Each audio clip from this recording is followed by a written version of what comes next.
नमस्कार, मेरा नाम कुमार गौतम है और आप देख रहे हैं NBC 24 पे हमारा खास कार्यक्रम जिसका नाम है नया दौर नया बिहार। जी हाँ, आपको याद होगा 1957 के आसपास एक फिल्म आई थी नया दौर, जो बहुत ही हिट हुआ था। उसके आज भी गाने सब गुनगुनाते हैं और कई तरीके के लोग इस फिल्म को कई वजहों से याद भी करते हैं।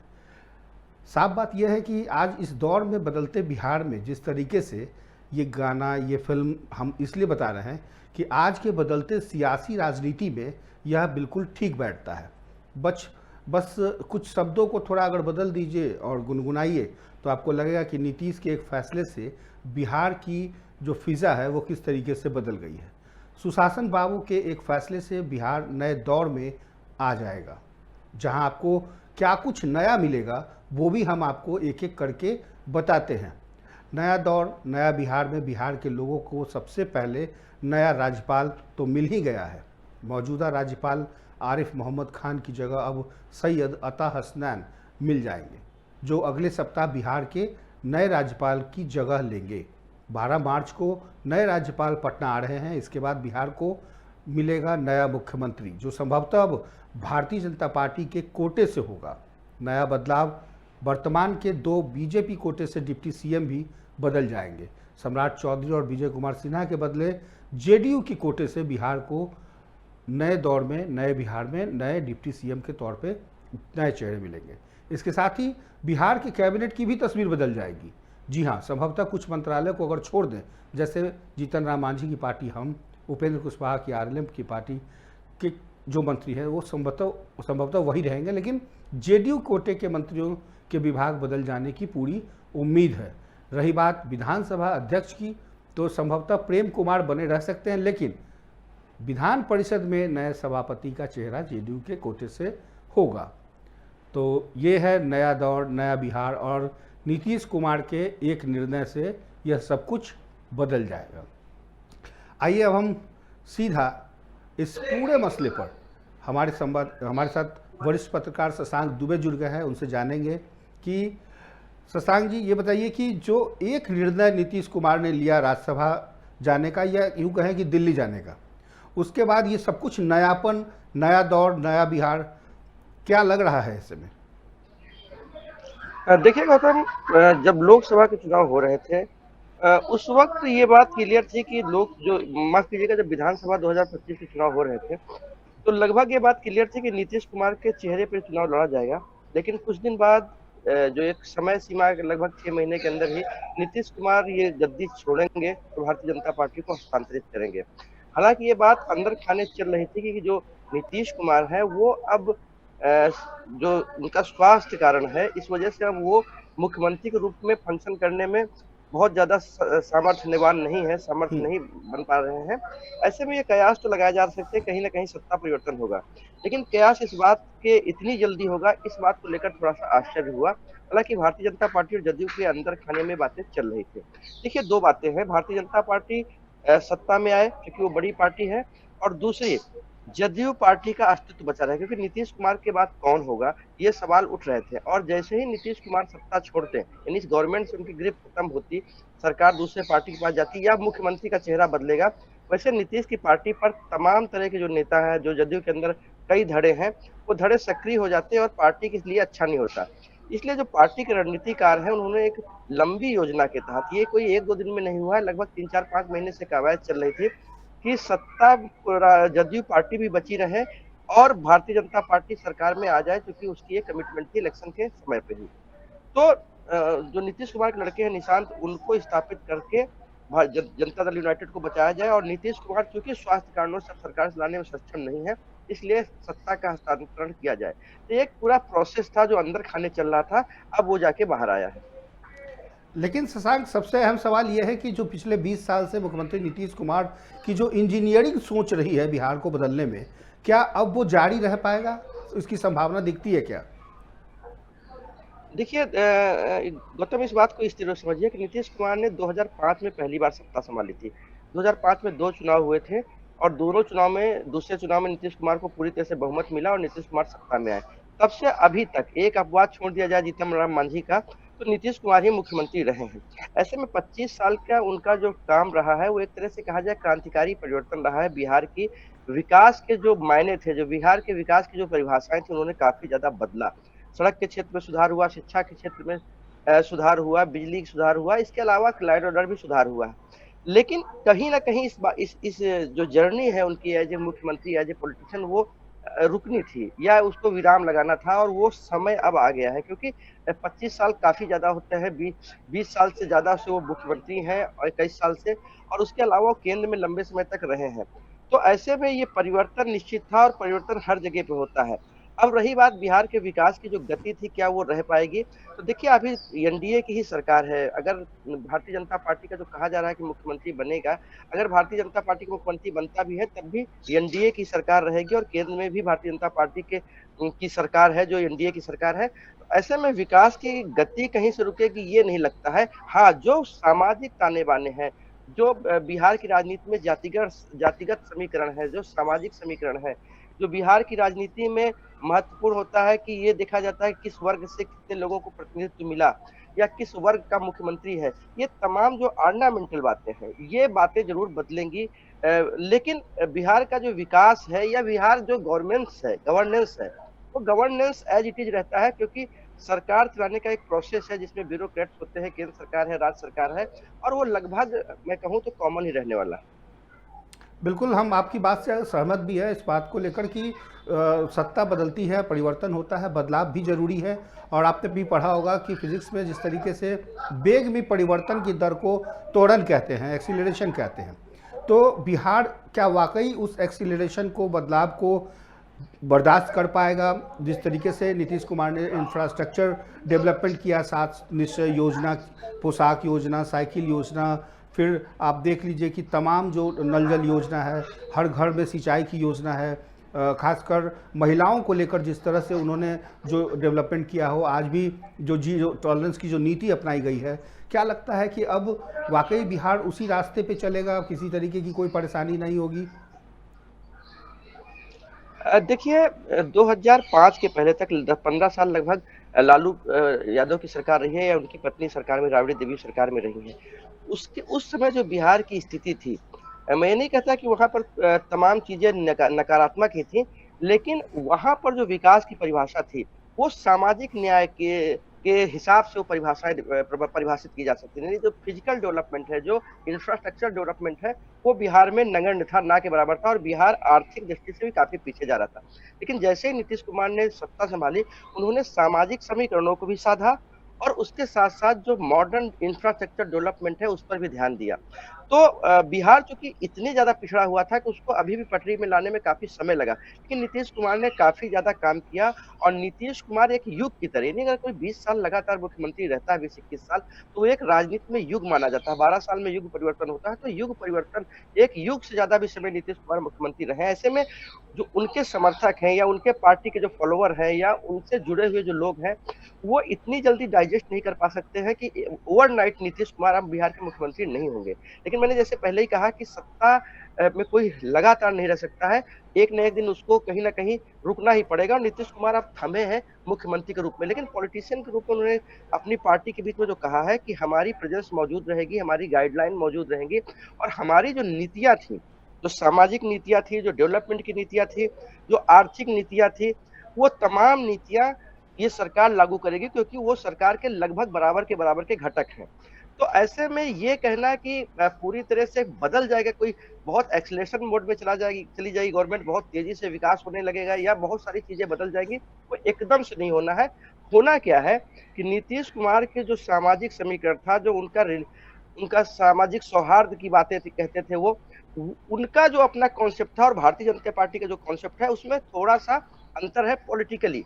लेकिन जब गवर्नेंस की बात आती है, तो कहीं न कहीं वो लगभग एक जैसा है। तो वो पॉलिटिकली जो उनका सिस्टम है, जो सामाजिक लोगों को साधना, समाज के जिन वर्गों को वो साधते थे, क्या उस वर्ग को पूरी तरह से भारतीय जनता पार्टी साध पाएगी?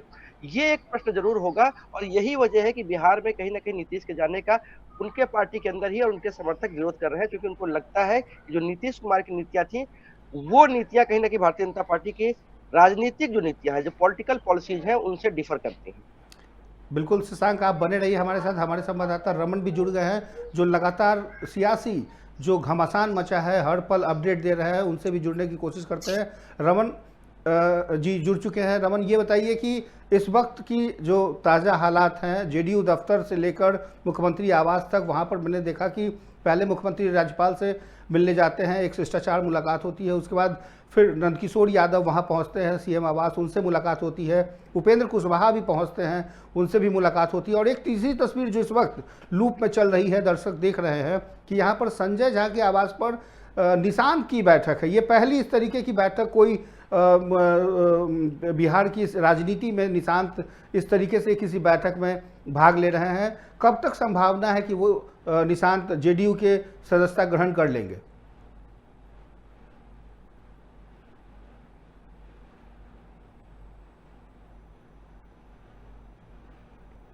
रमन, क्या आप हमारी आवाज़ सुन रहे हैं? जी जी गौतम, हेलो। बिल्कुल। तो रमन जी, सीधा सवाल यही है हमारा कि जो ताज़ा हालात है बिहार का, बिहार की इस ताज़े हालात के बीच में निशांत एक नए चेहरे के तौर पे आज संजय झा के आवास पर एक मीटिंग कर रहे हैं। कब तक सदस्यता ले लेंगे जेडीयू की वो? देखिए गौतम, जिस तरीके से जो ताजा राजनीतिक हालात हैं बिहार के और जिस तरह से निशांत कुमार के नाम की चर्चा जोरों शोरों पर है, कल भी इसका नीतीश कुमार ने ऐलान कर दिया था कि निशांत हैं जेडीयू ज्वाइन कर रहे हैं। लेकिन सबसे बड़ी बात ये है कि जैसे ही ये खबर आती है, निशांत उस मीटिंग में मौजूद नहीं थे, लेकिन वो गया जी में थे और गया जी से आने के बाद संजय झा के आवास पर एक युवा की पूरी टीम हमने देखी। जिस तरह से हम देख सकते हैं कि ऋतुराज सिंह, जो कि पूर्व सांसद अरुण सिंह के बेटे हैं, संजय झा हैं और श्रवण कुमार, उसमें आप देख सकते हैं कि श्रवण कुमार क्योंकि नीतीश कुमार के काफी नजदीकी माने जाते हैं, इस लेकर जो है श्रवण कुमार भी वहां पर मौजूद थे। हमने कोमल सिंह को भी देखा गायकर पे, जो कि जेडीयू की विधायक है। तो एक पूरी युवा टीम उनके साथ थी और कहीं ना कहीं अब ये सोच जरूर जेडीयू की होगी कि जब निशांत के कंधों पर ये कमान दी गई है, तो कहीं ना कहीं युवाओं के जरिए ही बिहार में अब जेडीयू का जो अस्तित्व है और आगे बढ़ाया जाए। जिस तरह से नीतीश कुमार ने, हमने देखा कि लगातार यात्रा करते रहे, अभी तक लगभग 15-16 यात्रा कर चुके हैं और ये बताया गया है कि निशांत भी जो है अब कहीं ना कहीं जेडीयू ज्वाइन करने के बाद पूरे बिहार की यात्रा करेंगे, लोगों तक जाएंगे और जेडीयू अपने पिता के कार्यकालों को बताएंगे। गौतम, बिल्कुल। और लग भी रहा है निशांत की अपने पिता के पद चिन्हों पर आगे बढ़ेंगे, उनके कार्यों को आगे बढ़ाएंगे और जो पिताजी ने पिछले 20 साल में बिहार को बदला है, उस तस्वीर को वो हमेशा आगे बढ़ाने की कोशिश करेंगे। और यही वजह है कि वो न सिर्फ पटना में रहकर चीज़ों को देखना चाहते हैं, वो चाहते हैं कि बिहार में अलग अलग जिलों में जाकर यात्रा करेंगे, जो इनके पिता यानी कि मुख्यमंत्री नीतीश कुमार जो करते रहे हैं। यात्रा का कितना फ़ायदा मिल सकता है निशांत को? बिल्कुल। देखिए, सबसे बड़ी बात तो ये है कि लगातार जो है जेडीयू के कार्यकर्ताओं की लगभग 2 साल से मांग थी गौतम कि निशांत जो है जेडीयू ज्वाइन करें, जेडीयू में अब जो है जेडीयू की कमान संभाले। लेकिन कहीं ना कहीं ये भी देखा जा रहा था क्योंकि नीतीश कुमार बुजुर्ग हो गए थे और जिस तरह से राजद में देखा गया कि तेजस्वी यादव को जो है लालू प्रसाद यादव ने कमान सौंपी और कहीं ना कहीं ये चर्चाएं तेज थी कि निशांत जो है जेडीयू ज्वाइन करेंगे, जेडीयू ज्वाइन करने के साथ ही उनको वो कमान सौंपी जाएगी। देखिए, संजय झा भी अभी राष्ट्रीय कार्यकारी अध्यक्ष है, पूर्ण रूप से अध्यक्ष अभी भी नीतीश कुमार हैं गौतम। तो कहीं ना कहीं निशांत के आने के बाद जो बड़ा बदलाव का दौर जो है, नए युग की शुरुआत होगी, नए अध्याय की शुरुआत जेडीयू में होगी। और जिस तरह से एक परिपाटी उनके पिता ने जनता के बीच रहकर शुरू की थी और उसी परिपाटी को कहीं ना कहीं निशांत आगे ले जाएंगे, क्योंकि जनता के बीच लगातार नीतीश कुमार रहे। लगातार हमने देखा कि जब समृद्धि यात्रा हो, प्रगति यात्रा हो, उन्होंने जन संवाद किया और जनता से उनका हाल चाल लिया। साथ ही साथ जो भी जनता को परेशानी है, दिक्कत है, उसका तुरंत समाधान करने की भी उन्होंने सोची और कहीं ना कहीं हद तक उसका समाधान भी किया। तो कह सकते हैं कि नीतीश की तर्ज पर ही निशांत जो है पूरे बिहार का दौरा करेंगे। युवा है, युवा के हाथ में कमान सौंपी जाएगी और उसके बाद कहीं ना कहीं जो डूबता हुआ जहाज कहा जाता था, जिस तरह से लगातार ये कयास लगाए जाते रहे थे कि जेडीयू कहीं ना कहीं नीतीश कुमार के हटने के बाद समाप्त हो जाएगा, तो अब कमान है एक युवा चेहरे पर होगी, निशांत पर होगी। और निशांत बखूबी जानते हैं क्योंकि एक लंबा राजनीतिक अनुभव तो नहीं रहा है, लेकिन पिता के साथ रहते हमने देखा है कि इलेक्शन से पूर्व भी जब पत्रकार उनसे सवाल पूछते थे कि आखिर बिहार में नीतीश कुमार क्यों नहीं, तो वो साफ तौर पर कहा करते थे कि हमारे पिता ने जो बिहार के लिए काम किया है, बिहार के विकास के लिए काम किया है, बिहार के भलाई के लिए जो काम किया है, कहीं ना कहीं उस पर जनता विश्वास करी और जनता ने विश्वास भी किया। अब कहीं ना कहीं उन्हीं के पद चिन्हों पर चलते हुए निशांत पूरे बिहार का दौरा करेंगे। और एक युवा टीम की बात की जा रही है, बताओ सबसे अहम ये है बिल्कुल। कि निशांत जो है उनके खेमे में ना विजय चौधरी दिखाई दे रहे हैं, ना विजेंद्र यादव दिखाई दे रहे हैं, लेकिन एक अभिभावक के तौर पर जरूर वहां पर देखा जा सकता है कि श्रवण कुमार को रखा गया है। एक ही जाति से आते हैं और सबसे बड़ी बात है कि नीतीश कुमार भी नालंदा के हैं, श्रवण कुमार भी नालंदा के हैं। तो कहीं ना कहीं अब ये चाचा भतीजे की जोड़ी है, बिहार में कहीं ना कहीं कुछ नए सियासी समीकरण को देखने को मिलेगा। और साथ ही साथ आपको बताएं कि जिस तरह से हमने देखा कि जब नीतीश कुमार ने फैसला किया कि वो राज्यसभा जाएंगे, उसके बाद भावुक हो गए थे श्रवण कुमार। तमाम जो बड़े नेता हैं उनके बिल्कुल वो पल ही भावुक था। जैसे ही नीतीश कुमार ने ट्वीट किया, वो ट्वीट ही भावुक करता है पूरे बिहार के लोगों को। और यही वजह है कि अब हमारा सीधा सवाल शशांक दुबे जी से है, जो वरिष्ठ पत्रकार भी हैं, चीज़ों को समझते हैं, राजनीति को समझते हैं, बिहार की राजनीति को सटीक तौर पे समझने की कोशिश करते हैं इनसे कि बीजेपी की जीत माने या जेडीयू की जीत माने, हार किसकी है? देखिए, कुछ चीजें ऐसी होती है जहाँ कोई न जीतता है ना कोई हारता है। राजनीति में इस तरह की जो गतिविधियां होती हैं वो अपेक्षित होती है, वो किसी समय भी घट सकती है। और जैसे ही लोकसभा का चुनाव हुआ था, उसके बाद विधानसभा के चुनाव हुए, और विधानसभा में दोनों पार्टियां जब लगभग टाई अप थी, 84 सीटें जदयू के पास थी और 89 यानी 79 सीटें 89 सीटें उनके पास थी, भारतीय जनता पार्टी के पास थी। ऐसे में ये बातें चल रही थी कि नीतीश अब लंबे समय तक स्वास्थ्य कारणों से मुख्यमंत्री के रूप में नहीं रह सकते हैं। ऐसे में विकल्प क्या है? क्या जदयू के अंदर से कोई मुख्यमंत्री बने, नीतीश कुमार, या भारतीय जनता पार्टी के अंदर से कोई मुख्यमंत्री बने? यही दो विकल्प थे। ऐसे में नीतीश कुमार को अपनी पार्टी बचाने के लिए, क्योंकि अगर नीतीश कुमार किसी को सामने करते तो पार्टी, डर था, जो पूरी पार्टी का एक कॉन्फ़िगरेशन होता है जब कोई पार्टी किसी व्यक्ति के द्वारा खड़ी की जाती है, जैसे क्षेत्रीय दल होते हैं, खास करके जैसे जदयू है, राष्ट्रीय जनता दल है। अगर इसमें परिवार के बाहर का कोई व्यक्ति कमान संभालेगा तो बाकी लोग उससे नाराज होंगे और पार्टी के अंदर विघटन बहुत तेजी से होने की आशंका होती है। ऐसे में इन चीजों से कैसा बचा जाए, इसके लेकर लंबी रणनीति चल रही थी। संजय झा, जो कि उनको कार्यकारी अध्यक्ष बनाया गया, उसके बाद ललन सिंह जो केंद्रीय मंत्री बने, आरसीपी सिंह जो कि बाहर चले गए थे, जो उनसे काफी नीतीश से नजदीक रहते थे, श्रवण कुमार जो मंत्री हैं उनसे काफी नजदीक है, तो विजेंद्र यादव जो यादव कम्युनिटी से आते हैं और जदयू के वरिष्ठ नेता हैं।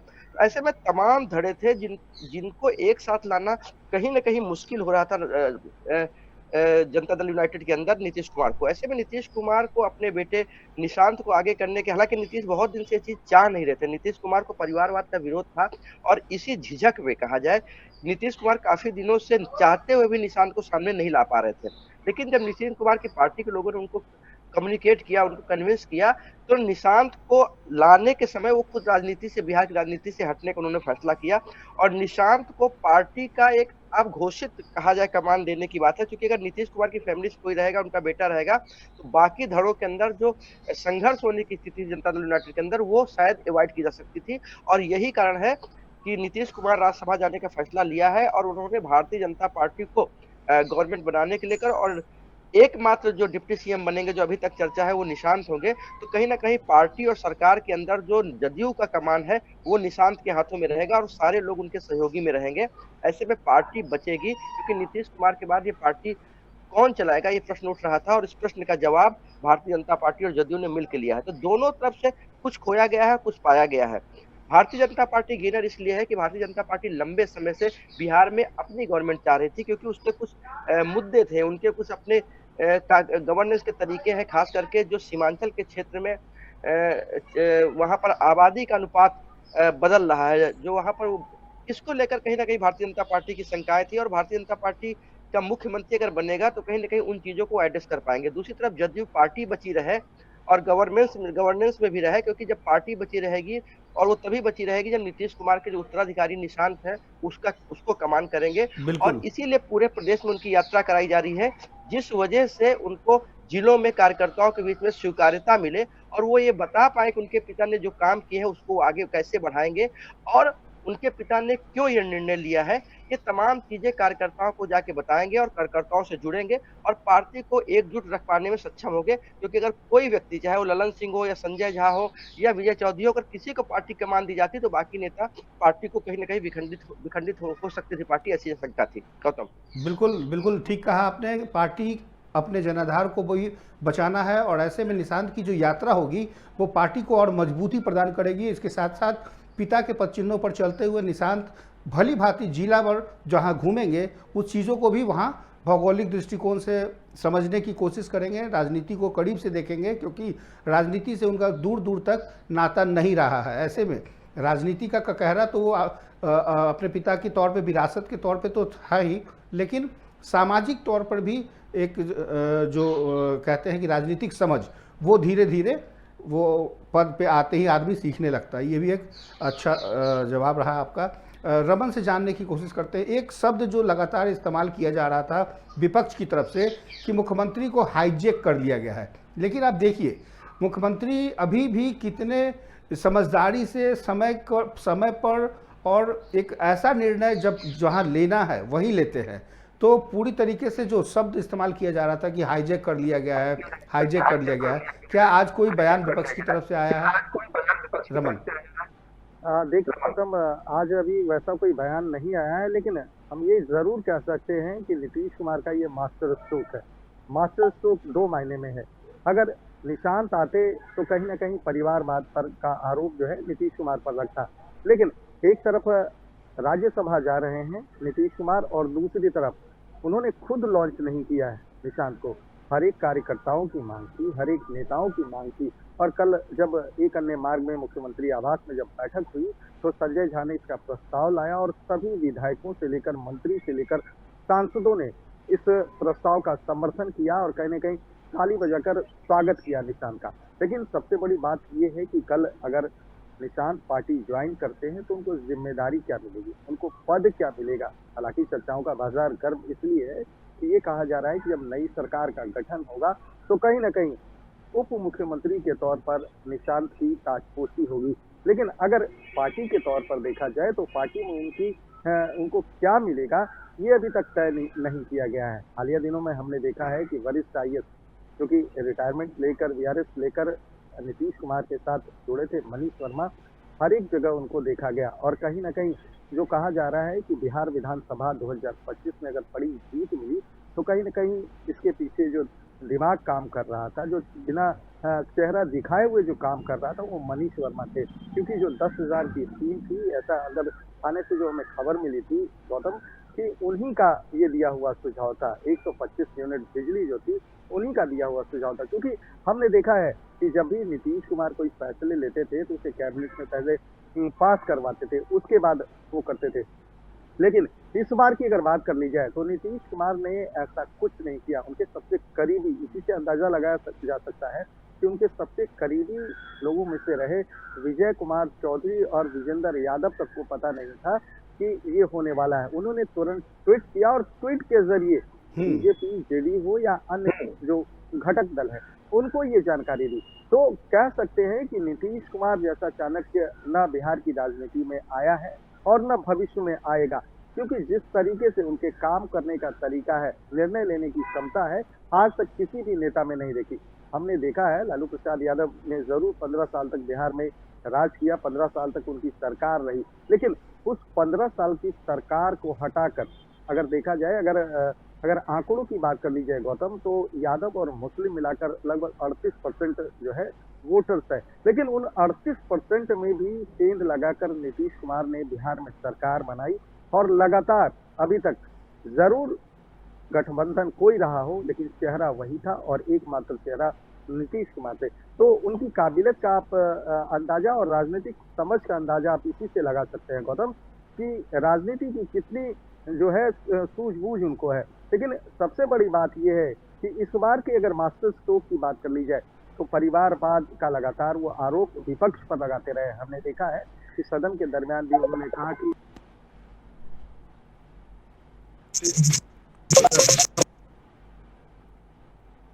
चलिए रमन, तो बहुत बहुत शुक्रिया आपका। शशांक जी आपका भी बहुत बहुत शुक्रिया हमारे इस खास कार्यक्रम में नया दौर नया बिहार। और इस नए दौर की चर्चा इसलिए क्योंकि 1957 में जो फिल्म बनी थी हमने उसकी चर्चा की, वो बहुत सुपरहिट रही। नया बिहार नीतीश कुमार के एक निर्णय ने सब कुछ बदल के रख दिया। अब देखना होगा कि बिहार के नए मुख्यमंत्री के तौर पर बीजेपी किस चेहरे को सामने लाती है। अभी के लिए बस इतना ही। पूरी टीम को दीजिए इजाज़त। नमस्कार।